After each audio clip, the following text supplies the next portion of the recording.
Suatu hari seorang laki-laki berjalan melintasi perkebunan.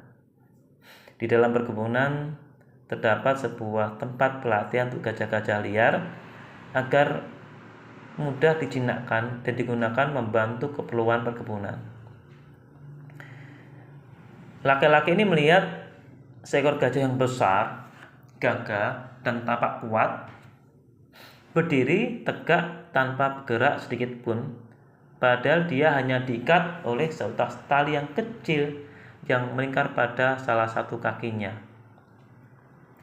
Dan tali itu diikat pada sebuah tonggak kecil. Tidak ada atau tidak tampak kandang besi, rantai baja mengikat gajah itu. Jelas bagi gajah itu, jika ingin dia berniat untuk melepaskan diri itu sangat mudah sekali ya. Tapi entah kenapa gajah tidak melakukannya. Lalu laki-laki ini penasaran. Kemudian dia menghampiri si pawang gajah ya, dan bertanya, mengapa gajah sebesar itu hanya berdiri diam saja, tidak berusaha melarikan diri, padahal tali pengikatnya itu sangat kecil gitu. Nah, kemudian pelatih gajah ini menjawab, ketika gajah tersebut masih kecil, kami sudah mengikatnya dengan tali tersebut, dan kami menggunakan tali yang sekurang itu sampai dia sedewasa dan sebesar ini.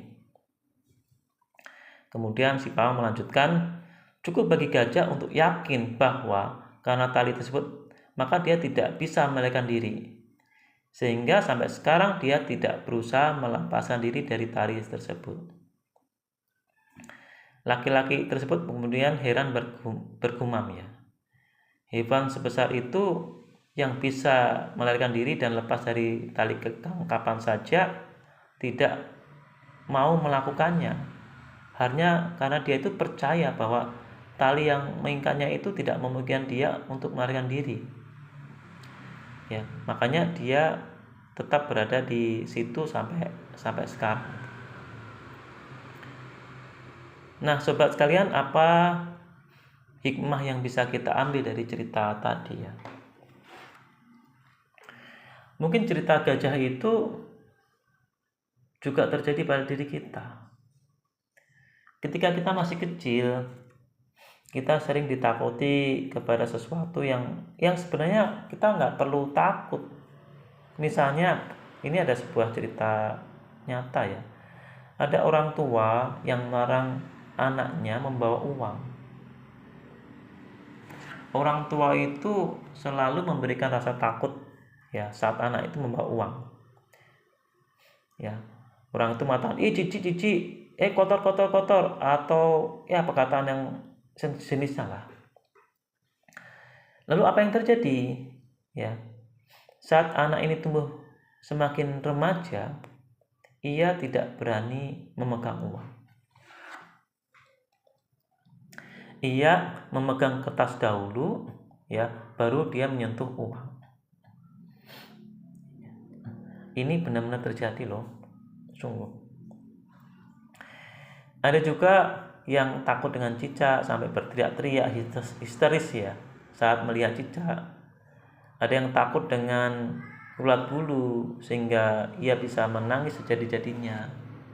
Dan bahkan masih banyak sekali cerita-cerita yang sejenis, yang dia itu merasa takut terhadap sesuatu hal yang sebenarnya kita tidak perlu takut ya pada hal-hal seperti itu ya. Nah, orang tua yang senantiasa berkata hal-hal yang meruntuhkan mental seperti kamu bodoh, tolol, kemudian tidak berguna, kamu nakal, menyusahkan orang tua,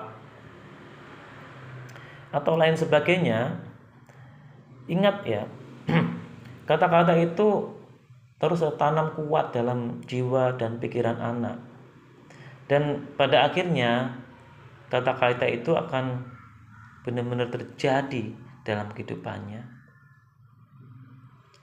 You are what you think. Anda adalah apa yang seperti Anda pikirkan tentang diri Anda. Jika seseorang selalu dijali dengan kata-kata bodoh, apalagi dia masih golden age ya, masih anak-anak, maka kata-kata bodoh ini akan otomatis ia yakini. Dia akan meyakini bahwa dirinya itu bodoh, padahal sebenarnya itu tidak. Makanya hati-hati bagi para orang tua, jangan sekali-kali menjustifikasi anaknya dengan kata-kata negatif seperti bodoh, tolol, nakal. Ya, kalau tidak mau anak-anaknya itu ya akan seperti yang orang tua katakan nanti kelak ketika dia dewasa. Anak-anaknya akan menjadi anak yang nakal atau anak-anaknya menjadi anak yang bodoh. Maka agar kita tidak ingin anak-anak kita menjadi anak yang nakal dan bodoh, stop mengatakan hal itu kepada anak, khususnya bagi anak-anak yang di masa-masa golden age, atau sebenarnya anak-anak usia berapapun juga terpengaruh ya, apalagi kata-katanya itu adalah orang tua yang merupakan figur otoritas bagi anaknya. Apa yang dikatakan orang tua itu pasti diyakini oleh anaknya. Ini penting. Karena kata-kata orang tua itu pasti diyakini oleh anaknya, maka orang tua harus selalu mengatakan dengan kata-kata yang baik. Jadi itu hikmah dari cerita tali kegang gajah ya. Jadi terkadang kita merasa kita bodoh itu bukan potensinya ya, tapi karena persepsi.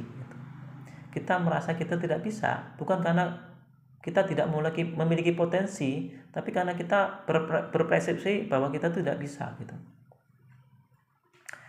Ya sekali lagi bagi orang tua tolong ya kepada anaknya itu jangan mengatakan hal-hal yang negatif yang kelak bisa menjadi karakter dia di masa yang akan datang gitu.